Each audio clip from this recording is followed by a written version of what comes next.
बिस्मिल्लाहिर्रहमानिर्रहीम। अस्सलाम वालेकुम जी। अच्छा जी, फर्स्ट एड जीआईटी में हमारा अगला टॉपिक है इसोफेजियल पैथोलॉजीज, जो कि हमने सारी नहीं पढ़नी, जो इंपॉर्टेंट है बस उन्हीं को थोड़ा सा मोटा मोटा सा देखेंगे। सबसे पहले इसमें आ जाता है इसोफेजाइटिस, जिसमें रिफ्लक्स इसोफेजाइटिस है, जिसमें जो कि मोस्टली किसकी वजह से होता है हमारे पास, बल्कि होता ही गर्ड की वजह से है। ठीक है, गैस्ट्रोइसोफेजियल रिफ्लक्स डिजीज जिसको कहते हैं, जिसमें कि हमारे पास गैस्ट्रिक जो जूस है, स्टमक का जो जूस है वो इसोफेगस में ऊपर चला जाता है, जिसकी वजह से जिसको कहते हैं रिफ्लक्स होना। ठीक है, और जब स्टमक का जो एसिड है इसोफेगस में जाता है तो वहाँ पे इन्फ्लेमेशन करवाता है, इसको कहते हैं रिफ्लक्स इसोफेजाइटिस। ठीक है, देन मेडिकेशन इंड्यूस्ड होता है, जिसमें कुछ मेडिसिन आ जाती हैं, जिसमें हमारे पास बिसफॉस्फोनेट्स आ जाती हैं। ठीक है, उसके अलावा हमारे पास टेट्रासाइक्लिन्स, एनसेड्स वगैरह, एनसेड्स बहुत ज़्यादा ये कॉमन प्रैक्टिस में एनसेड्स यूज़ होते हैं, और इसकी वजह से पेशेंट को हार्ट बर्न और इस तरह की सिम्टम्स आती हैं। ठीक है, ये मेडिकेशन इंड्यूस्ड इसोफेजाइटिस होता है। देन हमारे पास इजिनोफिलिक आ जाता है, जो कि क्रोनिक होता है, इम्यून मीडिएटेड होता है। ठीक है, और इसमें क्या होता है हमारे पास, इसिनोफिल्स बहुत ज़्यादा डोमिनेंट होते हैं। ठीक है, उसके बाद आ जाता है हमारे पास इन्फेक्शियस इन्फेक्शियस इसोफेजाइटिस, जो है ना, ये हमारे पास कैंडिडा के इन्फेक्शन में हो सकता है। ठीक है, उसके अलावा साइटोमेगैलो वायरस। ठीक है, देन एचआईवी के पेशेंट्स में इन्फेक्शियस इसोफेजाइटिस हो जाता है। ठीक है, देन कोरोसिव इसोफेजाइटिस हो सकता है, जिसमें क्या होता है कॉस्टिक इंटेक होती है, या तो अल्कली या फिर कोई एसिड वगैरह लिया होता है। ठीक है, जिसकी वजह से हमारे पास ईसोफेगस की स्वेलिंग हो जाती है। Then we have oesophageal varices. Oesophageal varices क्या है, हमारे पास ईसोफेगस में जो ईसोफेगस की वेन्स हैं, हमने पढ़ा था कि इनका कनेक्शन होता है पोर्टल वेन्स के साथ। ऐसे ही है, ईसोफेगस की जो सिस्टेमिक वेन्स हैं, इनका कनेक्शन होता है पोर्टल वेन्स के साथ। तो अगर हमारे पास पोर्टल वेन में हाइपरटेंशन आ जाए तो वो ब्लड का बैकवर्ड जो है ना वो फ्लो, वो हाइपरटेंशन जो है वो बैकवर्ड बढ़ती जाती है, इतनी बढ़ती है कि वो ईसोफेगस तक जो है ना वो वेसल्स को हमारे पास क्या कर देती है, डायलेटेड और टॉर्चुअस कर देती है। क्या कर देती है, वेसल्स को डायलेटेड एंड टॉर्चर्स कर देती है, और इन वेसल के फटने का खदशा होता है, इन वेसल से ब्लीडिंग का खदशा होता है। ठीक है, हिमेटिमेसिस हो सकती है, उसके अलावा हमारे पास मेलिना हो सकता है पेशेंट को।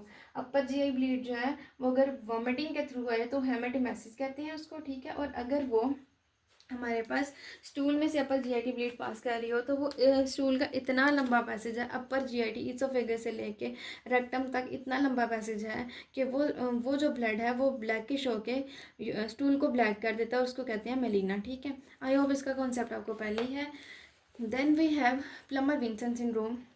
बहुत बार पढ़ेंगे आप, जीआईटी में बहुत बार पढ़ेंगे। इसमें क्या होता है, हमारे पास आयरन डेफिशिएंसी एनीमिया होता है, आयरन डेफिशिएंसी एनीमिया होता है। ठीक है, साथ में ईसोफेजियल वेब्स होते हैं, ईसोफेजियल वेब्स होते हैं, और साथ में हमारे पास क्या होता है, इन्हीं वेब्स की वजह से डिस्फेजिया हो रहा होता है। ठीक है जी, अब ये जो ईसोफेजियल वेब्स हैं, यहाँ पे हमारे पास सीए ईसोफेगस का बहुत ज़्यादा खदशा होता है, सीए ईसोफेगस का, वो भी मोस्टली कौन सा, स्क्वेमस सेल कार्सिनोमा। ठीक है, then we have Mallory Weiss और मेलरी वीस टीयर, जो मर्जी कह लें, अपनी मर्जी है हमारी। ठीक है, मेलरी वाइस टीयर है, इसमें क्या होता है कि पेशेंट जब हमारे पास प्रेजेंट करता है प्रोजेक्टाइल वॉमिटिंग के साथ, तो वो वॉमिटिंग इतनी ज़ोर से कर रहा होता है, इतना उसका जोर लग रहा होता है पेशेंट का, ईसोफेगस में से इतने ज़्यादा प्रेशर के साथ कॉन्टेंट्स जो हैं वो बाहर आते हैं कि ईसोफेगस की वॉल में ऐसे लॉन्गिट्यूडिनल टीयर्स आ जाते हैं। ठीक है, और इन टीयर्स को कहते हैं मेलरी वाइस टीयर। ठीक है जी, then we have oesophageal perforation. Perforation किसी भी तरह से हो सकती है। ठीक है, हमारे पास आइट्रोजेनिक हो सकती है, सर्जरी के केस में हमारे पास परफोरेशन हो सकती है, एंडोस्कोपी की वजह से जो है ना वो परफोरेशन हो सकती है। उसके अलावा हमारे पास कोई जनाब अल्सर वगैरह बन गया है, ठीक है, उसकी उसकी वजह से परफोरेशन हो सकती है। ठीक है, उसके बाद हमारे पास एक आ जाता है भीराव सिंड्रोम। अच्छा जी, मैं तो इसको इसी तरह प्रोनाउंस करती हूँ, भीराव सिंड्रोम, आपकी अपनी मर्जी है, जैसे मर्जी कह लें। ठीक है, बीराफ सिंड्रोम, ये भी तकरीबन ना मेल्टिवाइज टीयर की तरह ही है, लेकिन इसमें ना मुकम्मल तौर पे परफोरेशन हो जाती है, इंट्राम्यूरल परफोरेशन, पूरी वॉल को जो है ना इसोफेगस की पूरी वॉल को परफोरेट कर देता है ये।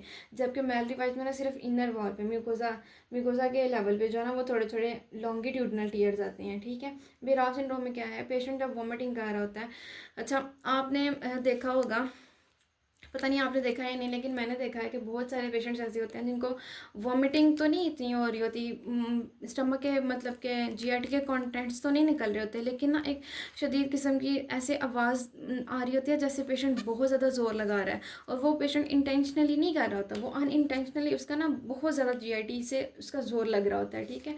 उस ज़ोर को कहते हैं रैचिंग। और उस सवियर रैचिंग की वजह से ईसोफेगस में हमारे पास परफोरेशन आ जाती है। उस परफोरेशन को, इस सब को कहते हैं बेरॉफ सिंड्रोम, ठीक है। ये था जी हमारे पास ईसोफेजियल पैथोलॉजीज। इसमें आपको कोई मसला हो, you can ask me. Thank you.